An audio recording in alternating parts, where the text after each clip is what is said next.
well, where to start, Conor, but Manchester United, because on Friday night, this is 24 hours before Man United were due to take place against Newcastle United. And what happened again, Mourinho from the Daily Mail is apparently expected to be sacked. Or Daily Mirror, I do apologise.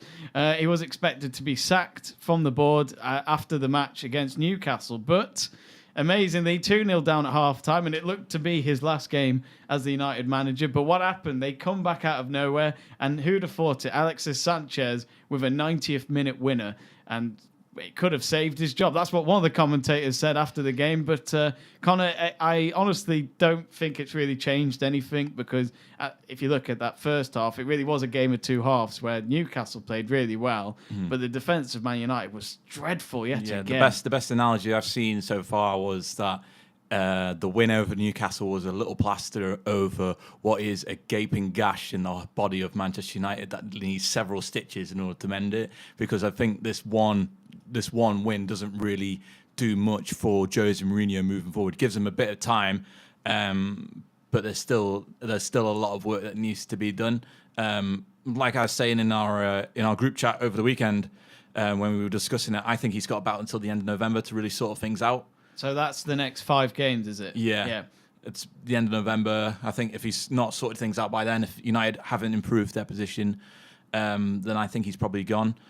But there's also the case of who's going to pull the trigger first. Is it going to be Mourinho that's going to leave the football club, or is it going to be United? Because he's got this 20+ million payoff. 29 million. Yeah, that they need to handle, and it's something. If he leaves it until the end of the season, and they sack him, then it goes down to closer to 10 million. So there's a big difference there. We know what United have been like with spending their money recently. So yeah, good result for Mourinho. Certainly paid a good one for him moving forward, and especially with the substitutions that he made during the game as well, taking Bally off after 19 minutes.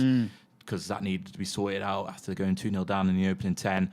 And then also as well bringing on... What does that say for Bailly for the future then? Well, I think he's probably not got a United future now. I think probably time's running out for him. He's probably got a couple more chances, but then that's about it.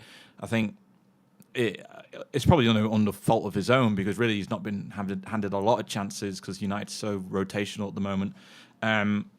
But then again, you look at the people that he brought on: Fellaini, Mata, not Suarez. That would be a lovely one for them. Sanchez. Thanks, boss. Sanchez. All experienced veterans of the Premier League that know how to get a job done and how to win a football game. Replacing Rashford and Scott McTominay after the game. Again, for Rashford, it's just not happening for him, is it? And McTominay was all over the place. After the game, Mourinho said that the reason why he made the changes was because he was worried about the youngsters trying to go through adversity in order to change around the result. And obviously, so far this season, it hasn't really been working for them. And I'm finally starting to understand why Mourinho doesn't like to play youngsters so often, because of that factor, because of the factor that they've never experienced really how to get through a bad situation, especially if you're at a big club like Manchester United, getting feeded into the squad straight away. Whereas the likes of Mata and Sanchez and Fellaini as well, coming from the Chilean leagues and the Spanish lower leagues. I think Mata played for Real Oviedo, who were like a League 2 side in Spain, and obviously Sanchez had the experience with Udinese before they became a bigger side, when the likes of Di Natalia were playing there and things like that moving forward. Isn't it funny though how Mata comes on and changed the game completely? And yet I've been saying all season, why have we not started him more? Yeah. He's always been there, for whether it's for Chelsea or for Man United. Yeah, he's definitely one of those players that you can rely on. But I feel as though Mourinho wants to play in a certain way, and when he brings on Mata, it will go against that kind of play. But Mata is definitely a game changer in all senses of the word. I think he played a big part in 2 of the goals that United scored, and if they can play him more moving forward, incorporate him more into the team moving forward, then that'd be great. But it feels like he's going to be a super sub kind of situation to be brought on when things aren't going right. Joe, of course, even though you're a Liverpool fan, you're loving the fact that United are in this mess probably. But Rafa Benitez, an ex-Liverpool manager, he probably thought he was going to win his first game of the season, which comes to show with United how much they're struggling when they're up against a team like Newcastle, who haven't even got a win this season. Yeah, well, they started very well, didn't they, Newcastle? They had the game plan, but second half they just seemed to lose the way. You said about the United transfers, substitutions at half time, and obviously Mourinho changed tactic as well, didn't he? He changed the formation slightly in midfield. He had 3 defenders at one point as well. It seemed to open up Newcastle. Obviously, Newcastle are in the side that's struggling. I can see him getting relegated this season because they're yet to win, aren't they? But I mean, straight away, I feel sorry for Rafa Benitez because I read in the paper this week that he went out for a meal with Mike Ashley, and it was only the 4th time they've met. He's been with the club for over 2 years. Before Newcastle's last home game against, was it Leicester that they played at home? I think it was. Yeah, they lost as well. Yeah, that was Mike Ashley's first game at Newcastle since the end of the 2016-17 season. Really? Yeah, so he didn't go to a game at all last season. So over a year and a bit since he'd been there. So, it's a strenuous relationship for sure. And let's not forget, he wanted to sell the club as well. So he still does as well. He still does, yeah. So there's clearly interest somewhere else. But sorry, Joe, going back to what you were saying. I forgot what I was saying. Basically, yeah, Newcastle, I think they'll struggle this year. They've not had the money in the transfer market.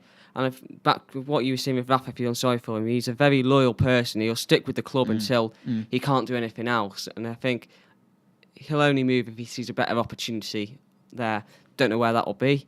But I do feel sorry for the Newcastle fans as well because they're a historic football club and they deserve to have better players. Yeah, they deserve better. They should be playing European football every season, not battling relegation like they're doing.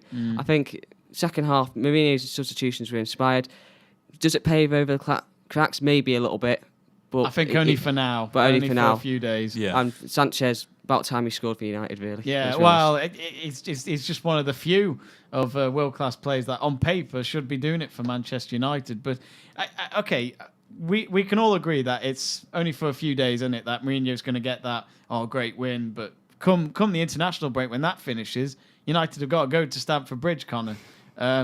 I can't see United getting a result from there. And it's been our bogey stadium for years. Yeah, I mean, Liverpool struggled to get the result there not too long ago. I had to bring on Sturridge to get the late goal to get them the point in that game. And Chelsea have forever proven so far this season under Sarri, from the poor beginnings really under him to now really making things work tactically quicker than what they were expected. Because Sarri always said, things are going to take time for me to implement my tactics into this football club. Look what he's doing already. But, it seems to be going 10 times quicker than what anyone expected.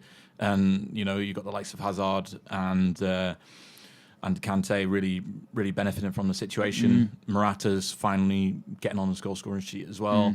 So it's going to be a really tough game for United when they visit Stamford Bridge in a couple of weeks' time. Because Chelsea are in that belief now that they can challenge for the title again after what happened last season with Conte. And under Sarri, they certainly look like they could be a real threat come May. So we'll have to wait and see on that one as well. We'll talk more about Chelsea later on the show as well. But Joe, just finally, if Mourinho is to not last longer than expected, maybe not. I mean, you suggested on our group chat, which we have on WhatsApp, which no one can join, it's private. But Joe, you said that you would like to see him till the end of the season. Is that just to see how bad it would go for the relegation, maybe? That was just a bit of banter, to be honest, because obviously this was before Friday's result, wasn't it? I said the longer the better, because the more he can ruin United. But in all seriousness, I think he will be gone by Christmas, in all seriousness, if things don't improve dramatically. Is it all his fault though?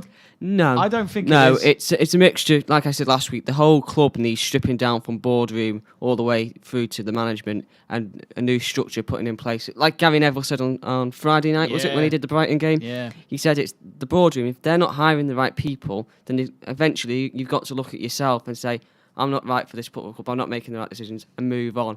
And it's from the boardroom down at Manchester United that needs stripping back. New people put in place, new director of football, etc., and then new management. They haven't even got a director of football. They haven't. No, they haven't. Is he not a director of football?